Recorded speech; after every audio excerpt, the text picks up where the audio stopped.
Hello दोस्तों, आपका फिर से एक बार एग्रीकल्चर इंस्टीट्यूट के ऑनलाइन प्लेटफॉर्म पर स्वागत है। चलो स्टार्ट करते हैं हमारा टॉपिक। हमने पहले बात की थी some basic concept of chemistry में। पहले द्रव्य की बात की, फिर उसके बाद स्टोइकियोमेट्री जिसे रस समीकरण मितीय अंक बोलते हैं, फिर उसके बाद मोल की बात की। मोल में हमने परमाणु भार और अणु भार वो भी ज्ञात किया था। अब फिर आगे बढ़ते हैं।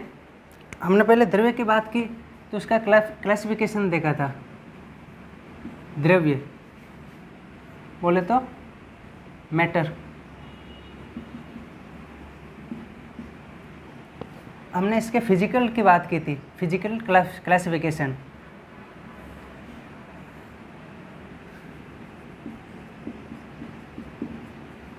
फिजिकल की बात की थी। फिजिकल में क्या होते हैं? 3 parts, solid, liquid and gas. इसकी तो हमने बात कर ली थी। एक और होता है केमिकल। आज हम केमिकल की बात करेंगे।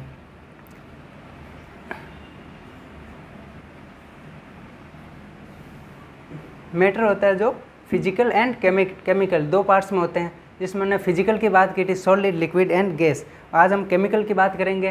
केमिकल 2 प्रकार का होता है, शुद्ध और मिश्रण, प्योर एंड मिक्सचर।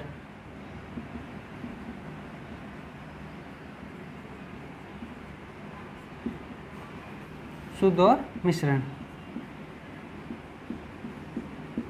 शुद्ध होता है वो 2 प्रकार का होता है।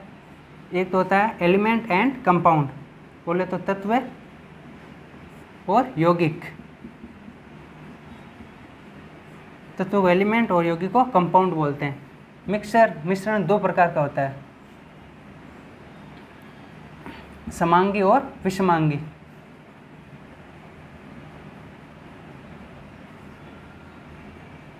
समांगी और विषमांगी। समांगी को बोलते हैं होमोजेनस एंड विषमांगी को हेटेरोजेनस। समांगी क्या होता है? एक सॉल्यूशन होता है, बोले तो विलयन। और विषमांगी, मिक्सचर, मिश्रण 2, समांगी और विषमांगी। समांगी होता है विलयन और विषमांगी होता है कोलॉइड्स और निलंबन। कोलॉइड्स और निलंबन बोले तो सस्पेंशन। विषमांगी 2 प्रकार के होते हैं, कोलॉइड और सस्पेंशन। इस प्रकार सिंपली क्वेश्चन पूछा जा सकता है कि निम्न में से मिश्रण का एग्जाम्पल है या नहीं है। तो नहीं है में क्वेश्चन आएगा तो आंसर आ जाएगा यौगिक या तत्व, कोई भी दे देगा इनके अलावा। इसको नोट कर लीजिए, फिर आगे बढ़ते हैं।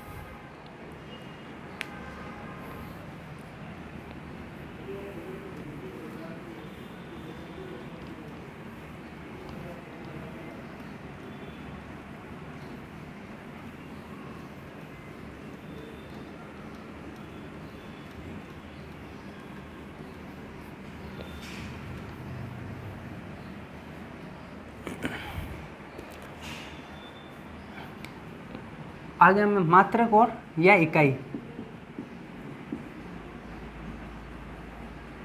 इसकी बात करते हैं। एसआई पद्धति के अनुसार मूल मतलब 5-7 इकाइयाँ होती है। कितनी? एसआई पद्धति। एसआई पद्धति इंटरनेशनल सिस्टम।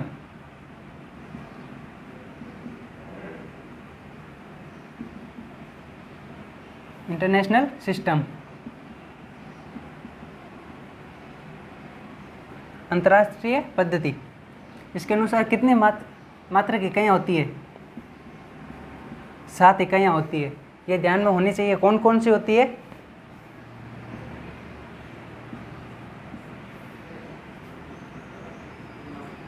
राशि और इसका प्रतीक या मात्रक।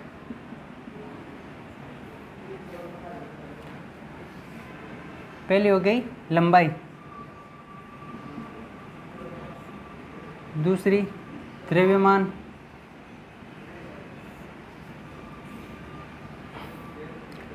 सात इकाइयाँ पहले लंबाई, द्रव्यमान, समय, तीसरी विद्युत धारा,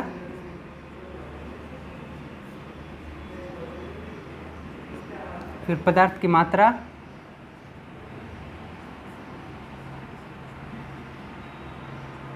कितने हो गए, 1 2 3 4 5, फिर 2 और बची है क्या, प्रदीपन तीव्रता,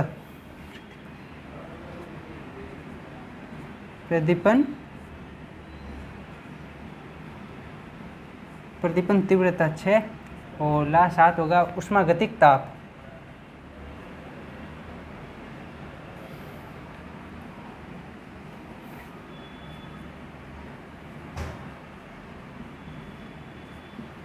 उष्मागतिक ताप, थर्मोडायनेमिक टेम्परेचर। तो लंबाई का मात्र क्या हो गया मीटर में, द्रव्यमान का किलोग्राम में,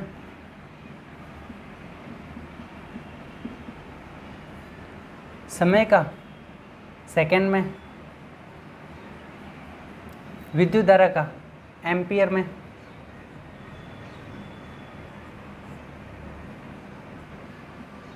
पदार्थ की मात्रा किस में ज्ञात की थी हमने, मोल में, जो हमने ज्ञात कर लिया क्या होता है, ग्राम बटे वे मॉलिक्यूलर वेट। फिर प्रदीपन तीव्रता की बात की, इसका मात्रक क्या होता है, कैंडेला,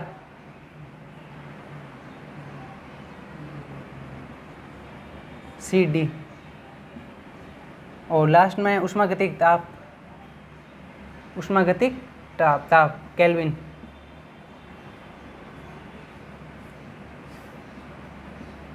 ये 7 मूल मात्रक होते हैं SI पद्धति के अनुसार। इसको नोट कर लीजिए, ये याद होने चाहिए।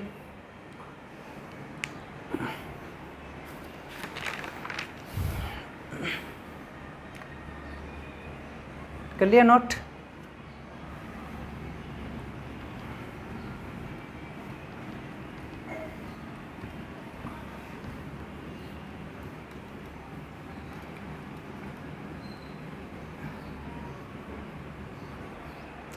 चलो आगे बढ़ते हैं।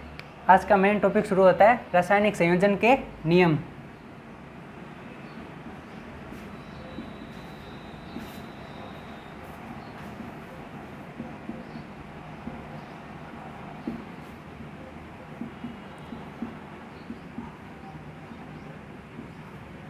Law of chemical combination, law of chemical combination.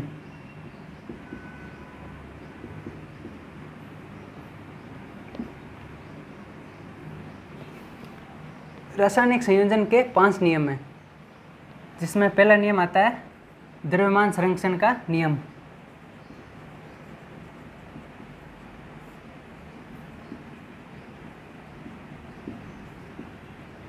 संरक्षण का नियम, द्रव्यमान संरक्षण का नियम लेवोसियर ने दिया।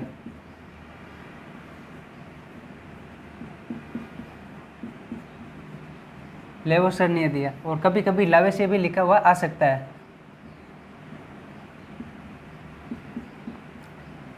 किसी भी तरह से नाम आ सकता है, ध्यान रखना। द्रव्यमान संरक्षण का नियम लेवोसियर या लावेसियर ने दिया। वो है क्या द्रव्यमान संरक्षण का नियम, ये नाम से ही पता चलता है कि द्रव्यमान का संरक्षण। तो इस प्रकार हम बोल सकते हैं कि इस नियम के अनुसार किसी पदार्थ का द्रव्यमान संरक्षित रहता है।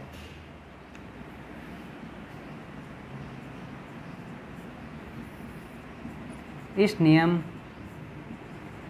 के अनुसार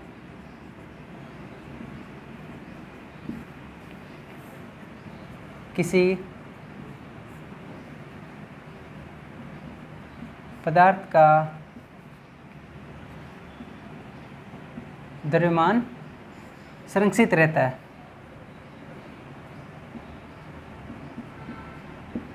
संरक्षित रहता है, संरक्षित रहता है अर्थात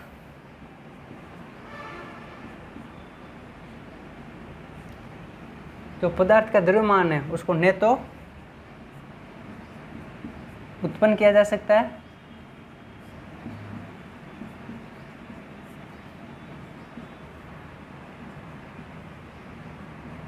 और ने ही नष्ट किया जा सकता है।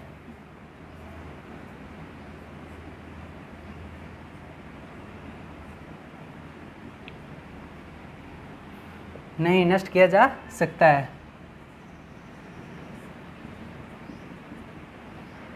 यह हो गया द्रव्यमान संरक्षण का नियम। लेवोजर ने दिया, इस नियम के अनुसार किसी पदार्थ का द्रव्यमान संरक्षित रहता है, अर्थात न तो उत्पन्न किया जा सकता है और न ही नष्ट किया जा सकता है। यह रासायनिक संयोजन का पहला नियम है।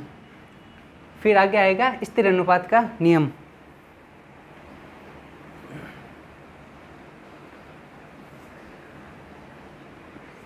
नोट कर लीजिए या स्क्रीनशॉट ले लीजिए।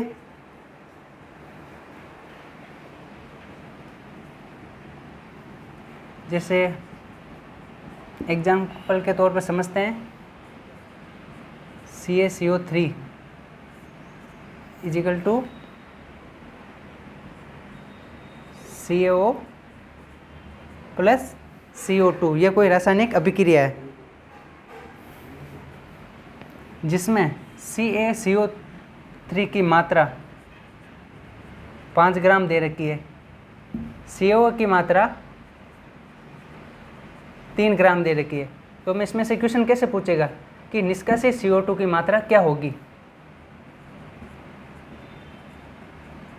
निष्कासित CO2 की मात्रा क्या होगी यह ज्ञात कीजिए। तो क्या होगी, CaCO3 की मात्रा कितनी दे रखी है 5 ग्राम, बराबर CO की कितनी है 3 ग्राम, और CO2 निष्कासित CO2 की मात्रा ज्ञात करनी है तो इसे x मान लेते हैं। तो इधर 3 प्लस में तो इधर जाएंगे तो माइनस में 5 माइनस 3 इजिकल टू x। तो कितने आ जाएंगे, x बराबर 2 ग्राम। तो निष्कासित CO2 की मात्रा कितनी आ जाएगी 2 ग्राम। मतलब द्रव्यमान, पदार्थ का द्रव्यमान है, उसको न तो उत्पन्न कर सकते हैं और ना ही नष्ट कर सकते हैं। ठीक है, आगे बढ़ते हैं।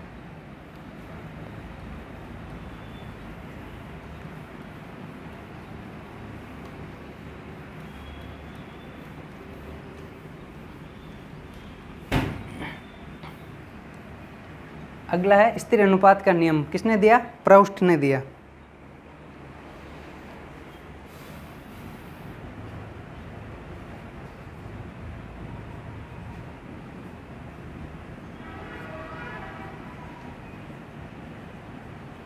स्थिर अनुपात का नियम।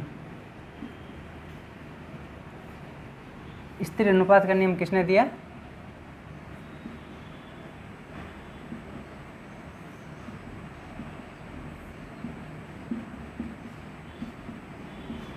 प्राउस्ट ने दिया। स्थिर अनुपात मतलब क्या रहता है, नाम से स्पष्ट है, जो अनुपात होता है वो स्थिर रहता है। तो इस नियम के अनुसार किसी यौगिक के तत्वों में परमाणु भारों का अनुपात स्थिर रहता है।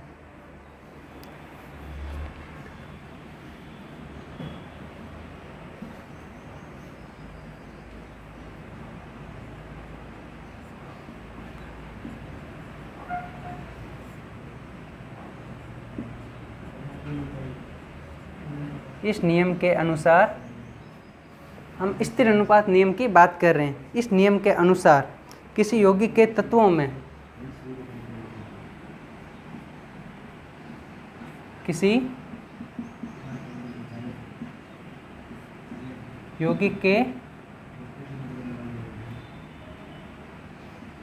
तत्वों में, किसी यौगिक के तत्वों में परमाणु भारों का अनुपात स्थिर रहता है।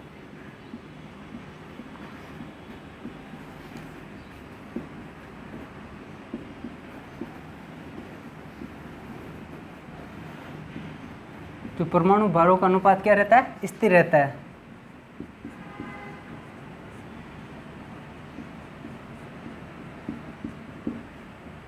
चाहे वह किसी भी स्रोत से प्राप्त किया गया हो, चाहे वे किसी भी स्रोत से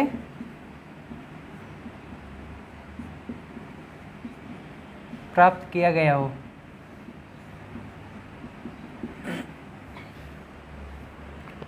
ये स्थिर अनुपात का नियम हो गया। जैसे दे रखा है CO equal to Cu plus O, तो इसमें जो परमाणु भारों का अनुपात होगा, द्रव्यमान दे रखा होगा, तो वो अनुपात क्या होगा, स्थिर होगा, चाहे किसी भी स्रोत से प्राप्त किया गया हो। वो किसने दिया, प्राउस्ट ने दिया। फिर अगला नियम है गुणित अनुपात का नियम, उसकी बात करते हैं।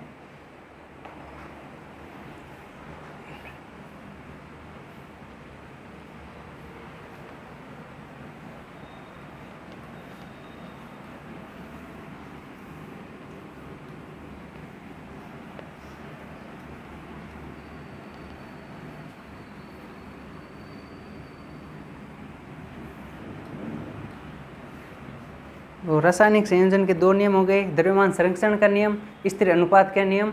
अगला होगा गुणित अनुपात का नियम, उसकी बात करेंगे। गुणित अनुपात का नियम क्या कहता है कि इस नियम के अनुसार यदि दो तत्व मिलकर एक से अधिक यौगिकों का निर्माण करते हैं, तो यदि इन यौगिकों में एक तत्व के अनुपात को स्थिर रखा जाए तो दूसरे तत्व का अनुपात गुणित रूप में प्राप्त होता है। तीसरा आ गया गुणित अनुपात का नियम।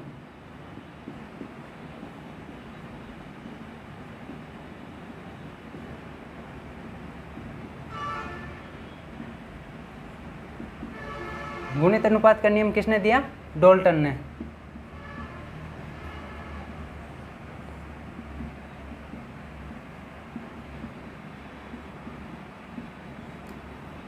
डाल्टन ने दिया। पहले हमने बात की द्रव्यमान संरक्षण का नियम, वो दिया लेवोजियर ने। फिर बात किया स्थिर अनुपात का नियम, वो दिया प्राउस्ट ने। वो अब आता है गुणित अनुपात का नियम, किसने दिया, डाल्टन ने। यह नियम क्या कहता है, यदि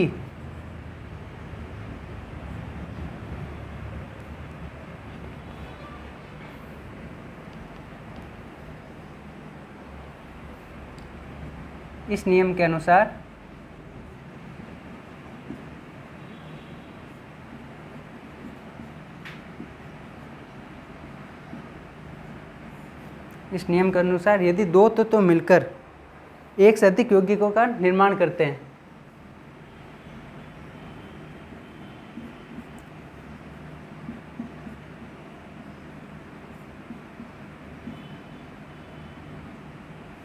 एक से अधिक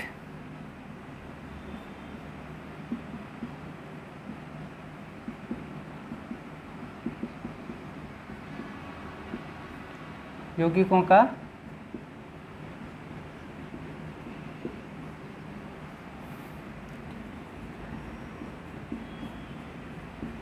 निर्माण करते हैं, यदि दो तत्व मिलकर एक से अधिक यौगिकों का निर्माण करते हैं, तो जो एक तत्व होगा उसके अनुपात को तो स्थिर रख लेंगे और दूसरा का अनुपात होगा वो गुणित रूप में प्राप्त होगा। तो हम ये कह सकते हैं यदि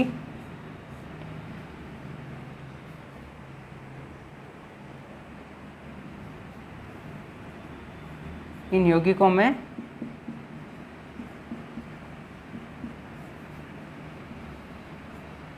एक तत्व के अनुपात को स्थिर रखा जाए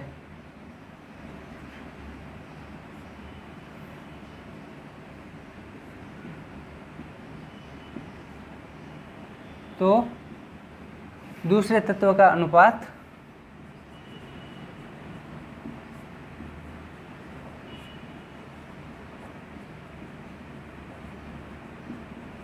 गुणित रूप में प्राप्त होता है।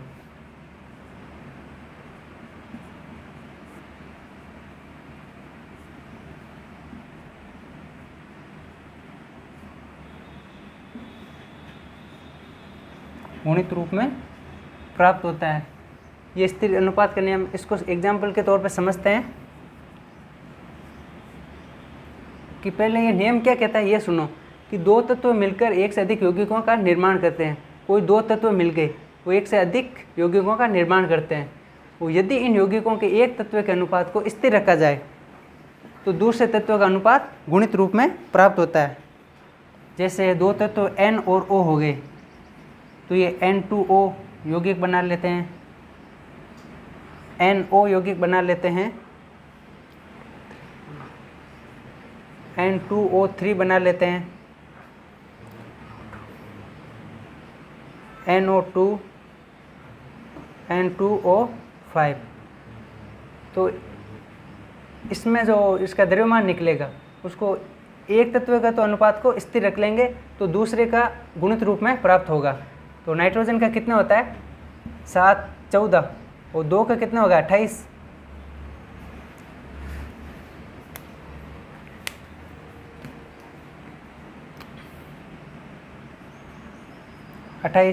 ऑक्सीजन के कितने होते हैं 16, नाइट्रोजन के 14, ऑक्सीजन के 16।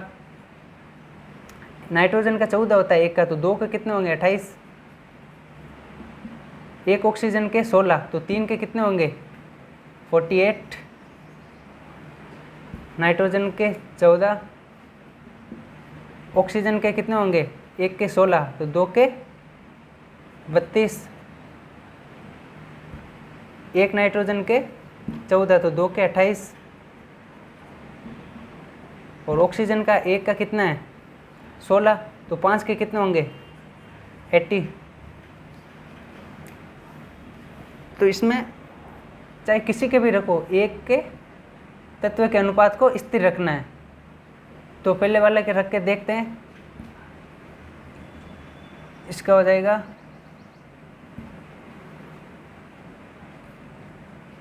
14 अनुपात 8 हो जाएगा। ये स्थिर रखना है तो ये स्थिर, ये भी स्थिर रहेगा। इसको स्थिर करना है तो 2 का भाग देंगे कितना होंगे 14, वो इसमें देंगे तो इसमें भी देंगे, तो इसका कितना हो जाएगा 24। ये स्थिर है तो इसको ऐसे ही उतार लीजिए। इसको स्थिर करना है तो काट लीजिए 2 से, कितने हो जाएंगे 14 और ये 40। तो हमने इसको स्थिर रख लिया। तो नियम क्या कहता है कि एक तत्व के अनुपात को स्थिर रखा जाए तो दूसरे तत्व का अनुपात गुणित रूप में प्राप्त होता है। तो देखो हो रहा है या नहीं हो रहा है गुणित रूप में। 8, 16, 24, 32 और 40 हो रहा है। तो यही गुणित अनुपात का नियम कहता है जो डाल्टन ने दिया था। स्क्रीनशॉट ले लीजिए इसका भी। फिर आगे बढ़ते हैं।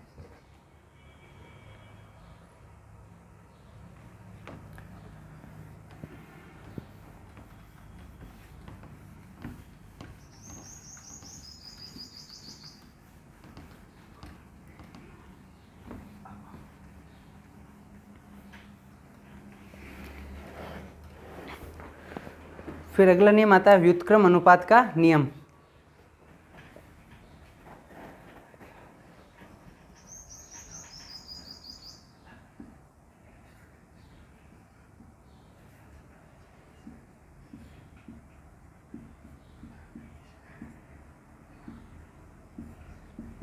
व्युत्क्रम अनुपात का नियम किसने दिया रिचर व स्टेट ने।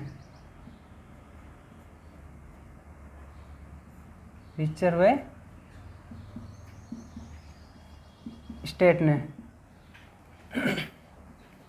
दिया। व्युत्क्रम अनुपात का नियम रिचर व स्टेट ने दिया। अब हम इसकी बात करते हैं कि ये नियम क्या कहता है। ये नियम कहता है कि यदि कोई तत्व दो अलग अलग तत्वों से क्रिया करता है तो बनने वाले यौगिकों के द्रव्यमान का अनुपात उस यौगिक के तुल्य होगा।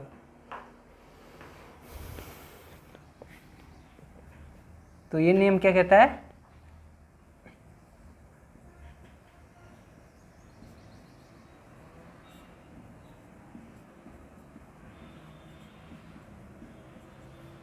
तो व्युत्क्रम अनुपात के नियम की बात करते हैं। इस नियम के अनुसार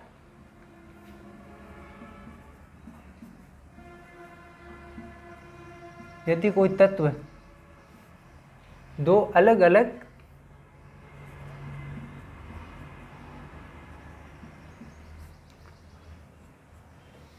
तत्वों से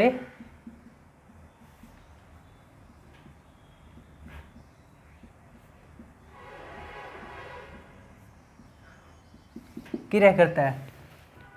यदि कोई तत्व दो अलग अलग तत्वों से क्रिया करता है तो बनने वाले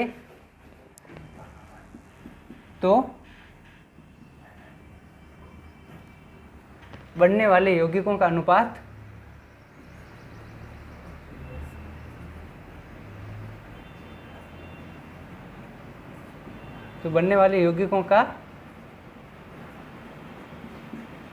अनुपात उस यौगिक के तुल्य होता है।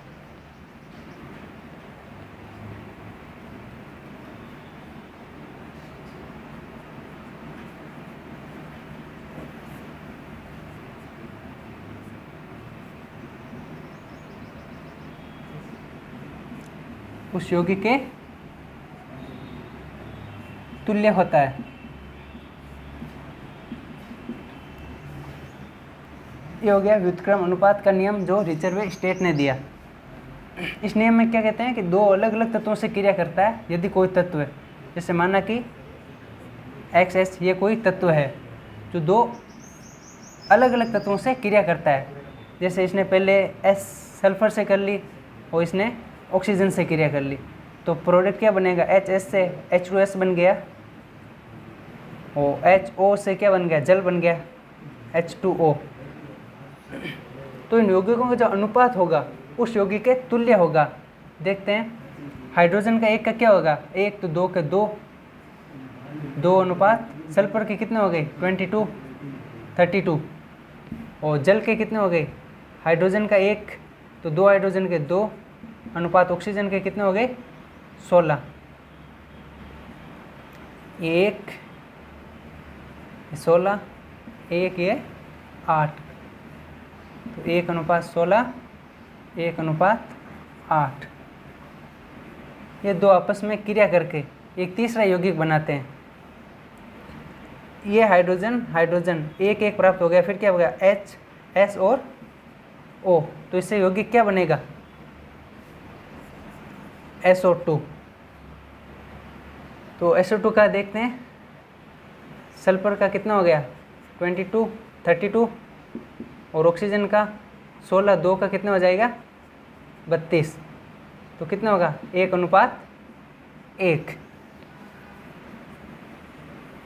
तो देखो 1:1 और उन दोनों तत्वों के यौगिकों का अनुपात सेम आ रहा है। ये हो गया व्युत्क्रम अनुपात का नियम। फिर लास्ट एक बचता है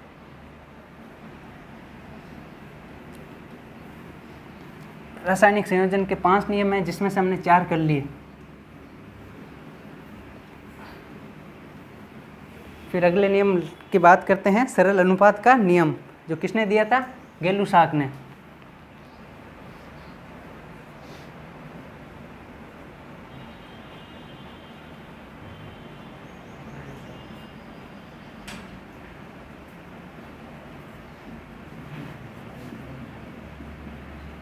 सरल अनुपात का नियम किसने दिया,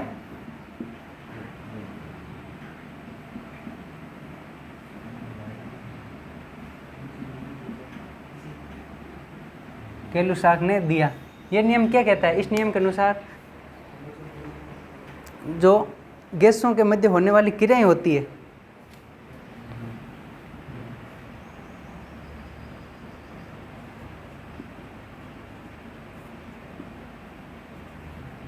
गैसों के मध्य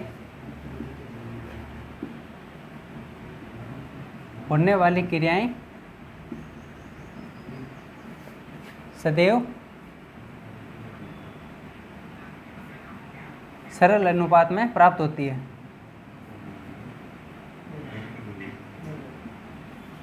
सरल अनुपात में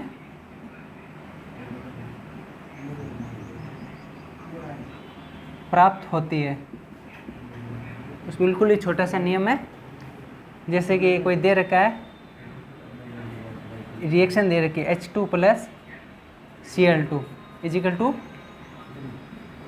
2HCl। जो इन दोनों ये क्रिया हुई, ये कोई अभिक्रिया है, तो जो इसको अनुपात होगा वो सरल अनुपात होगा। कितना, हाइड्रोजन का 1 क्लोरीन का 1 और HCl का 2। तो इसमें कोई जटिल प्रोसेस नहीं होगी, या तो पॉइंट में नहीं आएगा या फिर बटे हुए में नहीं आएगा, सीधे सरल अनुपात होगा। तो यही सरल अनुपात का नियम है जो गै-लुसाक ने दिया था। तो ये रासायनिक संयोजन के नियम कंप्लीट हुए। एक और नियम है अवोगाद्रो का नियम, जो रासायनिक संयोजन का नियम नहीं है, फिर भी इसकी बात करेंगे क्योंकि ये बहुत इंपॉर्टेंट है, क्वेश्चन पूछा भी जा सकता है।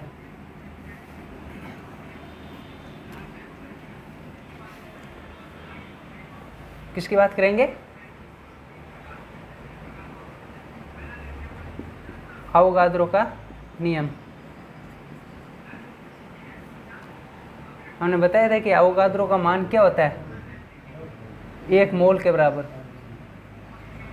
1 मोल अर्थात 6.023 × 10⁻23 अणु, परमाणु या आयन या कोई वस्तु हो सकती है। तो आज हम इस अवोगाद्रो नियम की बात करेंगे कि स्थिर ताप व दाब पर एक निश्चित स्थिर ताप व दाब पर एक निश्चित स्थिर ताप व दाब पर स्थिर ताप व दाब पर एक निश्चित आयतन में एक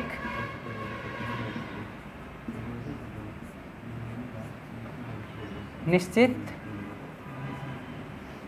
आयतन में विभिन्न गैसों के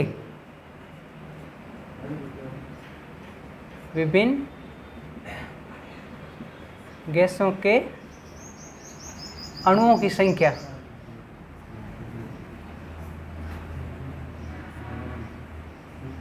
संख्या क्या होती है? समान होती है। समान होती है।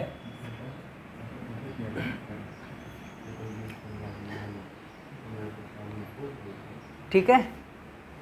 इस प्रकार आज हमने द्रव्य का वर्गीकरण उसकी बात की, फिर हमने आज रासायनिक संयोजन के नियम की बात की, वो पूरे हो गए। और लास्ट में अवोगाद्रो का नियम है, वो रासायनिक संयोजन का नियम का भाग नहीं है, लेकिन फिर भी हमने उसकी बात कर ली। आज का टॉपिक यहीं समाप्त होता है। धन्यवाद।